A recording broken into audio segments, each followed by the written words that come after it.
Hello friends, right, another day, another, dare I say, a little, I'm going to call it cussing with a small c, because I feel like part of occasionally what I need to do is just help people think differently before they run off and knee jerk to go and demonstrate that they're paying attention, that they have got the memo, that there are some improvements that need to be made in their business to be anti-racist.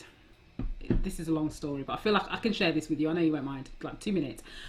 So I'm attempting to prepare myself when I take 2 weeks off. So I'm taking 2 weeks off at the tail end of August. Looking forward to it because I will be off the grid. So no social media, no phone. Well, I'll use my phone, but no WhatsApp, not anything kind of digitally interactive, apart from I've got one panel that I'm doing in the States, but other than that, I'm doing nothing. So to prepare myself, because my CrossFit gym has reopened, so I've got to get back into that old jazz. I'm doing this I'm doing this juicing thing. Like how they do on the YouTube videos. This is like, listen, don't even get me started. And I'm also, sorry, this is tea, Sri Lankan tea poured into this bottle because it's actually a nice little bottle. If you start to see in a few days' time, because like now I'm bright and breezy, do you know what I mean? Because it's like day one. But in a few days' time, if you suddenly start seeing me like that, it's literally because I'm starving, basically. But I need to, when you feel like you need a detox, I need discipline. I'm one of these people that I need discipline and I need structure. So I will get my exercise from being back at the gym, and my coach is on it. And then I will kickstart my system by drinking Sri Lankan tea. And I don't even know what juice is it that turns it blue? It's not like algae. That's not blue, is it? Like spirulina is like green. Anyway, listen. I digress. Let's focus. I always talked about ages ago about these businesses who go to their one black employee or small group of black colleagues or whoever and basically like bombard them with questions and wanting to understand what the black lived experience now looks like. I kid you not. Right, so now that was at the beginning when everyone was like, oh my God, like what's I watched this documentary and now I had no idea this was the life that you were living. Like, you know what I mean? And now they're stepping up. What is also been happening is you see these same leaders, right, that have had black people in their business from day zero. Yeah, so before black was trending and all of that. So they've had black people in their business. And they've walked past them and not said hello. They've not invited them to meetings. They've not acknowledged their very existence. But now because of all of this stuff going on and they realise that they don't have any black people in middle management, they don't have any black people in senior management, and they don't have any black people on the board. So all of a sudden, they're shining a spotlight on these, black people who aren't in those levels and going, come. We need you. Right, so they're plucking these poor black colleagues from their desks, metaphorically speaking, and then go, no, come, we need your input, right? We need your input for this. We're now looking at our marketing PR. What do you think about that? We're now thinking about using, like, I kid you not, we're now thinking about using, these photos to go, for our, not lookbook, like the our website and all, the corporate branding, that's the word, sorry, corporate branding stuff. What do you think about, is it like offensive if we use this person with this person? So going through all of this. Then they want their views on what, the D&I strategy needs to look like, because, there's some people who are still wrapping this up in diversity and inclusion. Then they go into the black networks, right? And now all of a sudden, so some senior leader, let me get my notebook just to show what happens. Some senior leader, right? These black networks have been going on from day zero, yeah? And nobody from the senior leadership team has ever paid attention. Like sometimes they can't even get the budget to do the things that they need to do. So those networks, in some instances, have just become a safe space for black colleagues to share their experiences and their frustrations of life, of what life is like working in the business, etc. Right? Nobody's been interested. Like some people don't even know it still exists. Like they know it, but not really. They've probably got a representative from HR who probably rocks up. That person's probably taken minutes, probably sent the minutes to the senior leadership team that just ignores it. So nobody ever probably goes back to that person, right? I was going to say woman, but that's a generalisation. Not all HR people are women, but you know what I mean. So that's not going on. Now, all of a sudden, you've got the senior leaders going to HR going, can I just double check, like, what's the date and the time? When are they next meeting? The black, what do we call it? Like the Black Network. So off they go, right?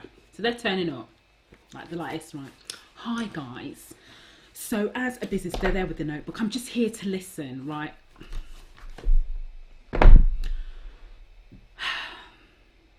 One of the unintended consequences of this whole act, and I'm going to call it an act because this has been existing, is these leaders are not aware of the impact and the emotional and time toil it takes on these colleagues who are now having to educate senior leaders on XYZ, be an advisor to the marketing and the PR department over here, go and support Jane in HR who hasn't got a Scooby-Doo, right, because she's like, oh my god, I didn't even realise this was a thing. So go and help her because she's wanted to come up with something to show that she's supporting black colleagues and she doesn't even know what to do or what to say. So they're getting called here. Then the CEO is plucking them out of relative obscurity and going, would you mind sitting in on this 20-minute segment of the board meeting because we're talking about da-da-da and we can do with your experience. Now, whether this is to one black person or a few black people, it doesn't matter. Because what you have is all of a sudden they've then got extra work to do, right? So off they go here and over there. And then they've also got their colleagues wanting to talk about what they've listened to, watched and read over the weekend or whatever else it is. They've also got their colleagues going, what's your view about what Wiley was tweeting over the weekend? You know, what do you think about that? Are you going to speak up and say something because you're black? Do you know? Yes, yes, yes, yes. So they're living in all of this, right? And because more and more companies are now waking up to the fact that they have to do something, irrespective of whether they want to or not, they're realising they have to. There are some who genuinely want to do. This is not them. But, you know, those who realise, like, the ship ain't sailing anywhere. It's firmly, anchor is firmly placed in the seabed. And, you know, the ship called Blackness is docking, right? So they've got to do something.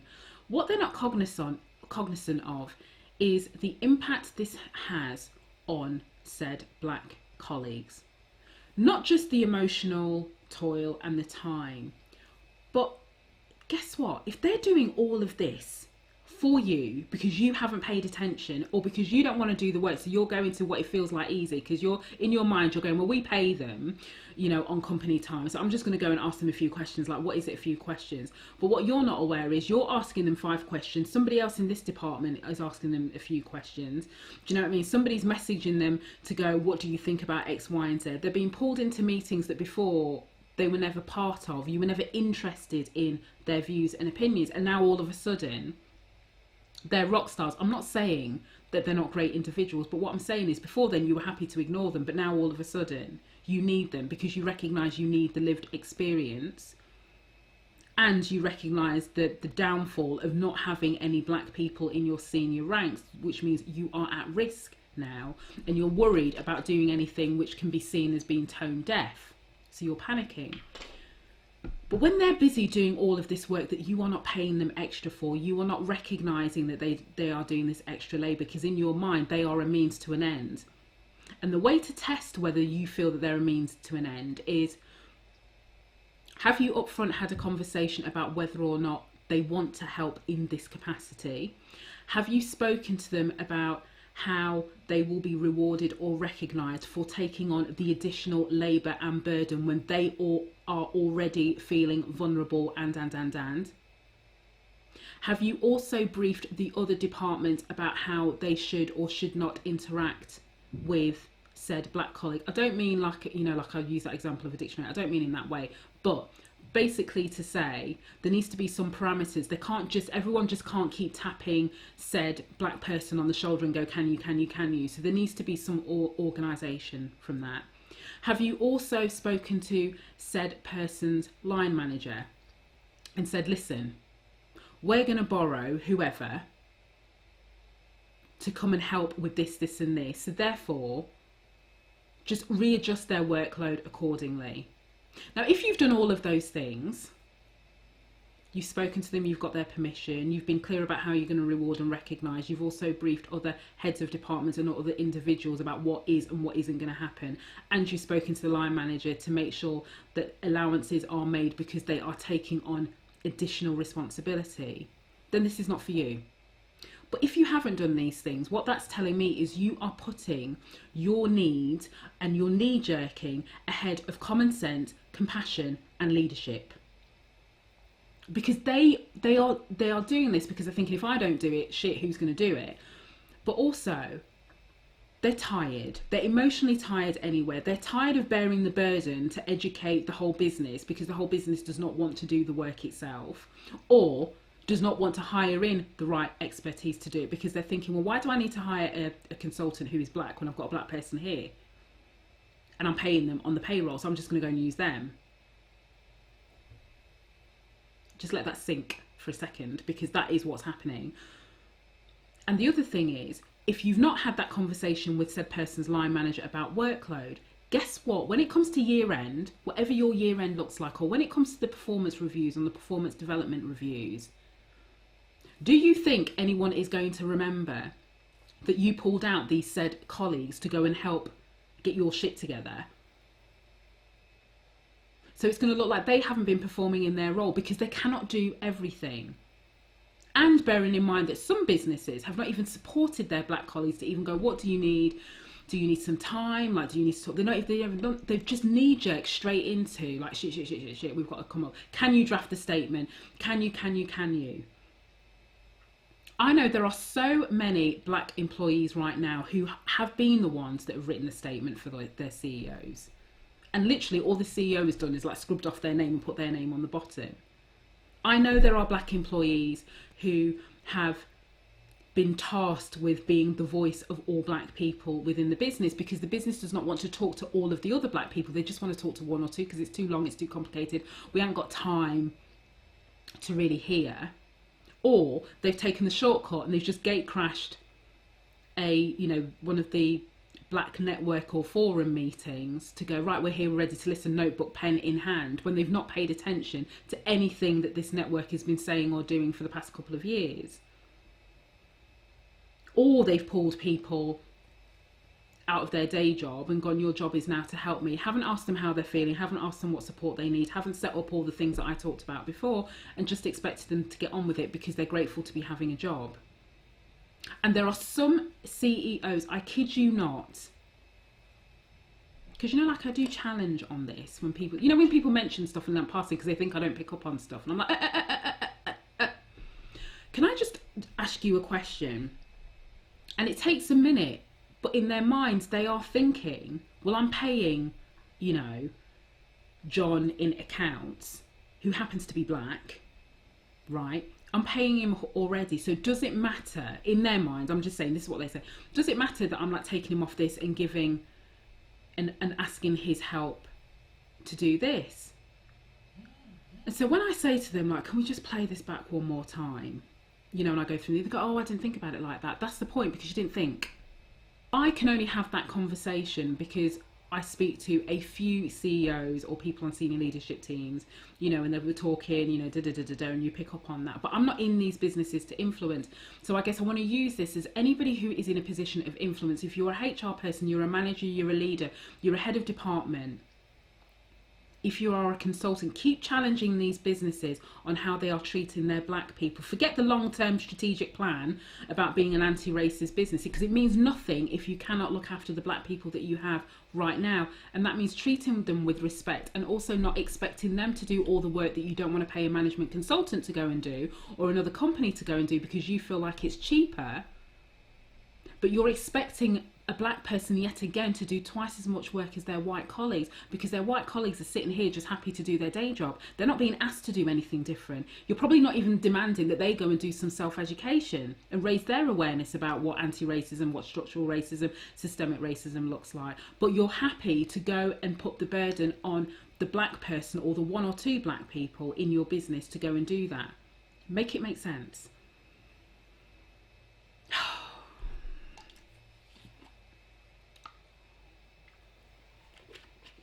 Look, probably because I've not eaten, so like I'm getting very annoyed with this one blue juice. Anybody tell me what is blue juice? But I just felt the need to make this point because this is ridiculous. Oh. Anyway, I have to be like some people's conscience because sometimes people just don't think. Do you know what I mean? So hopefully this has made at least somebody, if one person thinks differently after listening to this, then I'll be all right with that. I'll cope. See you tomorrow.